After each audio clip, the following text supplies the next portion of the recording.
Class 10 Bangla প্রথম আমরা পড়ব জ্ঞানচক্ষু। এই জ্ঞানচক্ষু লেখক হচ্ছে আশাপূর্ণা দেবী। তোমাদের ক্লাস 10-এর এই পাঠ্য বইটার প্রথম চ্যাপ্টারের গল্প হচ্ছে জ্ঞানচক্ষু। এই জ্ঞানচক্ষু লেখিকা হচ্ছে আশাপূর্ণা দেবী। তিনি ছোটদের গল্প সংলগ্নে কুমকুম নামক গল্প থেকে নেওয়া হয়েছে এই জ্ঞানচক্ষুটা। জ্ঞানচক্ষু কথার অর্থ হলো অন্তর্দৃষ্টি। এই গল্পতে আমরা দেখব তপন নামের একটি ছেলে 12 থেকে 13 বছরের হয়তো বয়স হবে, গল্প থেকে আমরা জানলাম যেটা। এই বয়সে একটা ছেলে, সে জানতো না যে লেখকরা আর 5টা সাধারণ মানুষের মতোই মানুষ। কিন্তু তপনের জ্ঞানচক্ষু খুলে যায় যখন তার মেশোকে দেখে। তার মেশো হলো একজন লেখক। এই জ্ঞানচক্ষু খুলে যাওয়ার এই পুরো গল্পটাই আমরা আজকে জানবো। তাই সম্পূর্ণ দেখবে ভিডিওটা, আর এই ভিডিওটাই সম্পূর্ণ দেখলে তোমাদের এই জ্ঞানচক্ষু সম্পর্কে যে প্রশ্নই আসুক তোমাদের সম্পূর্ণ জলের মতো পরিষ্কার হয়ে যাবে, তোমাদের কোনো দ্বিধা থাকবে না। খুব চলো তাই শুরু করা যাক। জ্ঞানচক্ষু আশাপূর্ণা দেবী। কথাটা শুনে তপনের চোখ মার্বেল হয়ে গেল। নতুন মেসোমশাই মানে যার সঙ্গে কদিন আগেই তপনের ছোট মাসির বিয়ে হয়ে গেল দেদার ঘটাপটা করে, সেই তিনিই নাকি বই লেখেন, সেই সব বই নাকি ছাপা হয়। অনেক বই ছাপা হয়েছে মেসোর। এখানে তপনের চোখ মার্বেল হয়ে গেল। মার্বেল কথার অর্থ হলো কাচের গুলি বা রসগোল্লার মতো হয়ে যাওয়া। দেদার ঘটাপটা করে, ঘটাপটা মানে তাড়াহুড়ো করে তপনের সম্পর্কে মেসোমশাই হয়, তিনি নাকি বই লেখে, সেই সব বই নাকি ছাপা হয়। তার মানে তপনের নতুন মেসোমশাই একজন লেখক, সত্যিকারের লেখক। জলজান্ত একজন লেখককে এত কাছ থেকে কখনো দেখেনি তপন। দেখা যায় তাই জানতো না। লেখকেরা যে তপনের বাবা, ছোট মামা, মেজো কাকুর মতোই মানুষ, এ বিষয়ে সন্দেহ ছিল তপনের। তার মানে তপনের মেসোমশাই একজন লেখক, সত্যিকারের লেখক। জলজান্ত লেখককে এত কাছ থেকে দেখেনি তপন, দেখা যায় তাই জানতো না তপন। কারণ তপনের বাবা, ছোট মামা, মেজো কাকুর মতোই মানুষ। কিন্তু এইটাই জানতো না তপন যে লেখকেরাও তার বাবা, ছোট মামা, মেজো কাকুর মতোই মানুষ।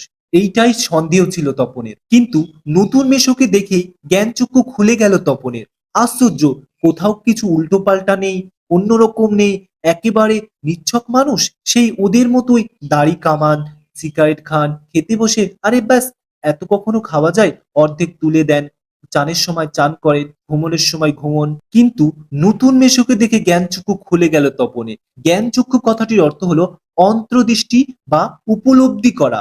মানে আমরা যেটা বলি প্রকৃত উপলব্ধি করা, অথবা অন্তর্দৃষ্টি মানে ভেতরকার যে দৃষ্টি, সেই দৃষ্টি সে তার খুলে গেল তপনের। কেননা সে জানতোই না যে লেখকেরা ওর বাবা, কাকা, ছোট মামা এদের মতোই মানুষ এবং দাড়ি কামান, সিগারেট খান, খেতে বসে আরে ব্যাস, এত কি খাওয়া যায় বলে অর্ধেক তুলে দেন, চানের সময় চান করেন, ঘুমনের সময় ঘুমন। এগুলি তপন জানতো না। এগুলি দেখে তপনের জ্ঞানচক্ষু খুলে গেল, অন্তর্দৃষ্টি খুলে গেল। তাছাড়া ঠিক ছোট মামাদের মতোই খবরের কাগজের সব কথা নিয়ে প্রবলভাবে গল্প করেন, তর্ক করেন, আর শেষ পর্যন্ত এদেশের কিছু হবে না বলে সিনেমা দেখতে চলে যান, কি বেড়াতে বেরোন সেজেগুজে। মামার বাড়িতে এই বিয়ে উপলক্ষে এসেছে তপন, আর ছুটি আছে বলেই রয়ে গেছে। ওদিকে মেসোও নাকি গরমের ছুটি চলছে, তাই মেসো শ্বশুর বাড়িতে এসে রয়েছে কদিন। তাই অহরহ জলজান্ত একজন লেখককে দেখবার সুযোগ হয়েছে তপনের। আর সেই সুযোগকে দেখতে পাচ্ছেন তপন। লেখক মানে কোনো আকাশ থেকে পড়া জীব নয়, তপনদের মতোই মানুষ। তপন মামার বাড়িতে বিয়ে উপলক্ষে এসেছে, ওদিকে মেসো ছুটি চলছে গরমের, তাই এসে রয়েছে কদিন। তাই অহরহ মানে সব সময় বা প্রতিদিন, জলজান্ত মানে সত্যিকারের লেখককে কাছ থেকে দেখবার সুযোগ হয়েছে তপনের। আর সেই সুযোগে দেখতে পাচ্ছে লেখকরা মানে কোনো আকাশ থেকে পড়া জীব নয়, তপনদের মতোই মানুষ। তবে তপনেরই বা লেখক হতে বাধা কি? মেসোমশাই কলেজের প্রফেসর, এখন ছুটি চলছে, তাই সেই সুযোগে শ্বশুর বাড়িতে রয়েছে কদিন। আর সেই সুযোগেই দিব্যি একখানা দিবানিদ্রা দিচ্ছে। ছোট মাসি সেই দিকেই ধাবিত হয়। তপন অবশ্যই না আহা প্রবল আপত্তি তোলে, কিন্তু কে শোনে কার কথা। ততক্ষণে তো গল্প ছোট মেসোর হাতে চলে গেছে। হইচই করে দিয়ে দিয়েছে ছোট মাসি তার ঘুম ভাঙিয়ে। তপন অবশ্যই মাসির এই হইচইতে মনে মনে পুলকিত হয়, মুখে আ করলেও হয়। কারণ লেখার প্রকৃত মূল্য বুঝলে নতুন মেসোই বুঝবে রত্নের মূল্য জহুরির কাছে। এখানে তোমাদের কিছু মানে মনে রাখ, যেমন রত্নের মূল্য জহুরির কাছে, এই কথাটির মানে হচ্ছে তুমি যদি সঠিক সোনা চিনতে না পারো, তো তুমি স্বর্ণ গাছের কাছে নিয়ে গেলে সে তোমাকে বলে দেবে এই সোনাটা আসল না নকল বা কোন কোয়ালিটির। ঠিক এখানেই তপন যে গল্পটি লিখেছে, সে গল্পটির প্রকৃত লেখা হয়েছে কিনা সেটা বুঝতে পারলে একমাত্র মেষই বুঝতে পারবে। তাই কথাটি বলেছে রত্নের মূল্য জহুরি কাছে। আবার এখানে আরেকটা কথা বলা হয়েছিল দিবানিদ্রা। দিবানিদ্রা মানে দ্বিপ্রাহরিক ঘুম, মানে দুপুরের ঘুম। আবার আরেকটা কথা বলা হয়েছে এখানে পুলকিত। পুলকিত কথার অর্থ হচ্ছে আনন্দিত। একটু পরেই ছোট মেশো ডেকে পাঠান তপনকে এবং বধূকরী নতুন বিয়ের শ্বশুরবাড়ির ছেলেকে খুশি করাতেই বলে ওঠেন, তপন তোমার গল্প তো দিব্যি হয়েছে, একটু কালেকশন করে ইয়ে করে দিলে ছাপতে দেওয়া চলে। তপন প্রথমটা ভাবে ঠাট্টা, কিন্তু যখন দেখে মেশোর মুখে করুণার ছাপ তখন আহ্লাদে কাঁদো কাঁদো হয়ে যায়। তাহলে বাপু তুমি ওর গল্পটা ছাপিয়ে দিও, মাসি বলে। মেশোর উপযুক্ত কাজ হবে সেটা। মেশো তেমনি করুণা মূর্তিতে বলে, তা দেওয়া যায়। আমি বললে সন্ধ্যাতারা সম্পাদক না করতে পারবেন না। ঠিক আছে তপন, তোমার গল্প আমি ছাপিয়ে দেবো। এখানে মেশো বলেন তপনের গল্প সন্ধ্যাতারায় সম্পাদকের কাছে ছাপতে দেবে। মেশো সন্ধ্যাতারা সম্পাদককে বললে না করতে পারবেন না তপনের লেখা গল্প ছাপাতে। বিকেলে চায়ের টেবিলে ওঠে কথাটা, আর সবাই তপনের গল্প শোনে। কিন্তু মেশো বলেন, না না, আমি বলছি তপনের হাত আছে, চোখও আছে।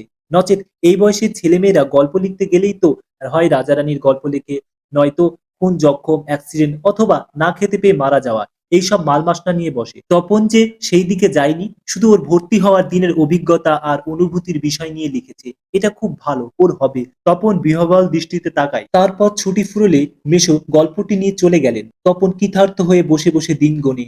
এই কথাটাই ভাবছে তপন রাত দিন। ছেলেবেলায় থেকেই তো রাশি রাশি গল্প শুনেছে তপন, আর এখন বস্তা বস্তা পড়ছে। কাজে গল্প জিনিসটা যে কি সেটা আর জানতে বাকি নেই। শুধু এইটাই জানা ছিল না সেটা এমনই সহজ মানুষ লিখতে পারে। নতুন মেশোকে দেখে জানলো সেটা। তবে আর পাইকে তপনকে। দুপুরবেলায় সবাই যখন নিথর নিথর তখন তপন আস্তে একটা খাতা, হোম টাস্কের খাতা, আর কি বিয়ে বাড়িতেও যেটি মা না নিয়ে ছাড়েনি, আর কলমটি নিয়ে তিনতলা সিঁড়িতে উঠে গেল। আর তোমরা বিশ্বাস করবে কিনা জানি না, এক আসনে বসে লিখে ফেললো আস্ত একটা গল্প। লেখার পর যখন পড়লো গায়ে কাঁটা দিয়ে উঠলো তপনের, মাথার চুল খাড়া হয়ে উঠলো। এ কি ব্যাপার, এ যে সত্যি হুবহু গল্পের মতো লাগছে। তার মানে সত্যি একটা গল্প লিখে ফেলেছে তপন। তার মানে তপনকে এখন লেখক বলা চলে। হঠাৎ ভয়ঙ্কর একটা উত্তেজনা অনুভব করে তপন, আর দুধ দাঁড়িয়ে নিচে নেমে আসে। ছোট মাসিকেই বলে বসে, ছোট মাসি একটা গল্প লিখে ফেলেছি। ছোট মাসি ওর চিরকালের বন্ধু, বয়সে বছর আষ্টেকের বড় হলেও সমবয়সী। কাজে মামার বাড়ি এলে সবকিছুই ছোট মাসির কাছে। তাই এই ভয়ঙ্কর আনন্দের খবরটা ছোট মাসিকে সর্বাঙ্গে দিয়ে বসে। দুপুরবেলায় যখন সবাই ঘুমিয়েছিল তখন তপন আস্তে আস্তে সে তিনতলা সিঁড়িতে গিয়ে একটা আস্ত গল্প লিখে ফেলে। সে গল্পটি সে নিজে পড়ে এবং সেটা অনুভব করে সে নিজে একটা আস্ত গল্প লিখে ফেলেছে হুবহু। এই আনন্দে সে উত্তেজনার সাথে সে সিঁড়ি থেকে নেমে এসে সর্বাঙ্গে মানে সবার আগে তার ছোট মাসি, চিরকালের যে বন্ধু, সে তাকে বলে বসে যে, ছোট মাসি আমি একটা গল্প লিখেছি। এবং ছোট মাসি তার থেকে ৮ বছরের ডিফারেন্সের বয়সের, এবং মামার বাড়ি আসলে সবকিছুই সেই ছোট মাসির কাছে। তাই এই আনন্দের খবরটা সবার আগে ছোট মাসিকেই দিয়ে বসে। তবে বিয়ে হয়ে ছোট মাসি যেন একটু মুরুব্বি মুরুব্বি হয়ে গেছে। তাই গল্পটা সবটা না পড়ে একটু চোখ বুলিয়ে বেশ পিঠ চাপড়ানো সুরে বলে, ও মা, এ তো বেশ লিখেছিস রে, কোনখান থেকে টুকলিফাই করিসনি তো? এখানে মুরুব্বি কথার অর্থ হলো মাতব্বার, টুকলিফাই কথার অর্থ হচ্ছে নকল করা। আহ ছোট মাসি, ভালো হবে না বলছি। আরে বাবা খেপছিস কেন, জিজ্ঞেস করছি বই তো নয়। রোশ তোর ছোট মেশোকে দেখাই। কিন্তু গেলেন তো গেলেনই যে। কোথায় সেই গল্পের ২৮টা ছাপা অক্ষরে গাঁথা চেহারাটি, যার জন্য হা করে বসে আছে তপন মামার বাড়ি থেকে বাড়িতে চলে এসেও? এদিকে বাড়িতে তপনের নাম হয়ে গেছে কবি, সাহিত্য, কথাশিল্পী, আর উঠতে বসতে ঠাট্টা করছে তোর হবে। হ্যাঁ বাবা তোর হবে। তবু এই সব ঠাট্টা তামাশার মধ্যে তপন আরো ২-৩টে গল্প লিখে ফেলেছে। ছুটি ফুরিয়ে এসেছে, হোম টাস্ক হয়ে ওঠেনি, তবুও লিখছে, লুকিয়ে লিখছে, যেন নেশায় পেয়েছে। তারপর ছুটি ফুরলো, রীতিমতো পড়া শুরু হয়ে গেছে। প্রথম গল্পটির সম্পর্কে একেবারে আশাছাড়া হয়ে গেছে, বিঘ্ন মন নিয়ে বসে আছে। এমন সময় ঘটলো সেই ঘটনা। এখন তপন মামার বাড়ি থেকে নিজের বাড়ি চলে এসেছে, আর উঠতে বসতে তপনকে ঠাট্টা করছে বাড়ির সকলে, কবি, সাহিত্য, কথাশিল্পী বলে। এদিকে স্কুলের ছুটি ফুরিয়ে এসেছে, তবুও যেন লিখছে, লুকিয়ে লিখছে, যেন নেশায় পেয়েছে। তারপর ছুটি ফুরলো, রীতিমতো পড়াশোনা চালু হয়ে গেল। এদিকে তো তপনের প্রথম গল্পটির সম্পর্কে একেবারে আশাছাড়া হয়ে গেছে, বিঘ্ন মন নিয়ে বসে আছে। এমন সময় ঘটলো সেই ঘটনা। ছোট মাসি আর মেসো একদিন বেড়াতে এলো, হাতে একখানা সন্ধ্যা তারা। কেন হেতু সন্ধ্যা তারা নিয়ে কেন? বুকে রক্ত ছলকে ওঠে তপনের। তবে কি সত্যি তাই সত্যি তপনের জীবনে সবচেয়ে সুখের দিনটি এলো, কিন্তু তাই কি সম্ভব সত্যিকারের ছাপা অক্ষরে তপন কুমার রায়ের লেখা গল্প হাজার হাজার ছেলের হাতে ঘুরবে? পৃথিবীতে এমন অলৌকিক ঘটনা ঘটে, তা ঘটেছে, সত্যিই ঘটেছে। সূচিপত্রের নাম রয়েছে প্রথম দিন গল্প, শ্রী তপন কুমার রায়। সারা বাড়িতে শোরগোল পড়ে যায়। তপনের লেখা গল্প পত্রিকায় ছাপা হয়েছে, ওর লেখক মেশো ছাপিয়ে দিয়েছে। পত্রিকাটি সকলের হাতে হাতে ঘোরে, সকলে একবার করে চোখ বোলায় আর বলে, আরে চমৎকার লিখেছিস তো। মেশো অবশ্যই মৃদু মৃদু হাসে, বলেন, একটু আধটু কানেকশন করতে হয়েছে অবশ্যই, নিছাদ কাঁচা হাত তো। মাসি বলে, তা হোক, নতুন নতুন অমন হয়। ক্রমশ কথাটা ছড়িয়ে পড়ে ওই কানেকশনের কথাটা। বাবা বলেন, তাই, তা না হলে ফট করে একটা লিখলো আর ছাপা হলো।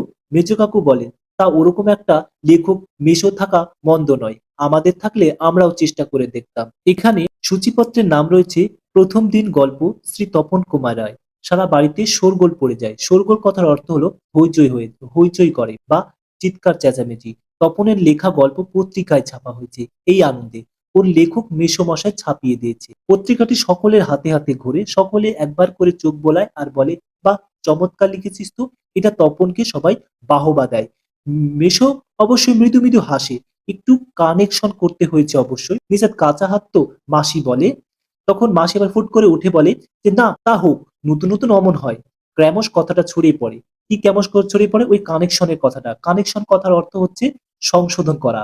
বাবা বলেন, তাই, তা না হলে ফট করে লিখলো আর ছাপা হলো। মেজো কাকু বলেন, ওরকম একটা মেশো থাকাও ভালো, আমাদের থাকলে আমরাও চেষ্টা করতাম। ছোট মাসি আত্মপ্রসাদের প্রসন্নতা নিয়ে বসে বসে ডিম ভাজা আর চা খায়, মেশো কফি। আজ আর অন্য কথা নেই, শুধু তপনের গল্পের কথা আর তপনের নতুন মেশোর মহত্বের কথা। উনি নিজে গিয়ে না দিলে আর কি, সন্ধ্যা তারা সম্পাদক তপনের গল্প কোড়ে আঙুল দিয়ে ছুতো। তপন যেন কোথায় হারিয়ে যায় এইসব কথার মধ্যে। গল্প ছাপা হলে যে ভয়ঙ্কর আহ্লাদটা হবার কথা, সে আহ্লাদ খুঁজে পায় না। এখানে ছোট মাসি ডিম ভাজা আর চা খায় আর মেশো কফি।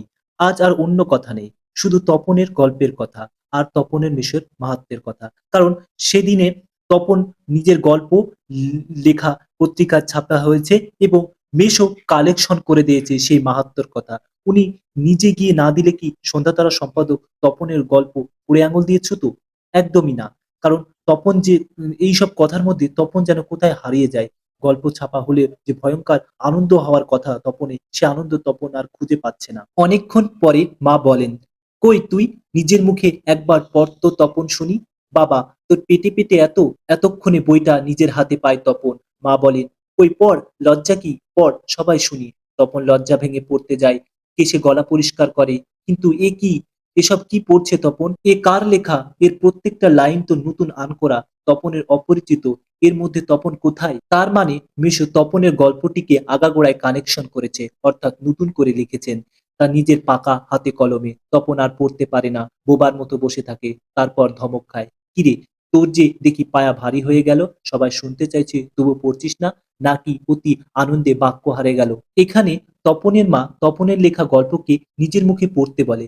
তখন তপন গলা পরিষ্কার করে পড়তে যায়। এসব কি পড়ছে তপন? তপন যে গল্প লিখেছে, এই গল্পের সঙ্গে তপনের লেখা গল্পের কোনো মিল নেই। মেশো তপনের গল্পটিকে আগাগোড়ায় কানেকশন করেছে, অর্থাৎ নিজের হাতে লিখেছে, নিজের পাকা হাতে কলমে। তপন আর পড়তে পারে না তখন গল্প, তখন বোবার মতো বসে থাকে। তখন ধমক খায় এবং বলে, কিরে, তোর পায়া ভারী হয়ে গেছে? পায়া ভারী কথার অর্থ এখানে বোঝাতে চেয়েছে যে অহংকারী হয়ে যাওয়া। শুনতে শুনতে চাইছে সবাই, তবুও তুই পড়ছিস না। এ কথা শোনার পরে তখন তপন স্থির হয়ে যায় এবং আবারও তাকে বলা হয়, কিরে, আহ্লাদে বাক্য হারিয়ে ফেললি? বাক্য হারানো মানে ভাষা হারিয়ে ফেলা। তপন গড়গড়িয়ে পড়ে যায়, তপনের মাথায় ঢোকে না সে কি পড়ছে, তবুও ধন্যে ধন্যে পড়ে যায়।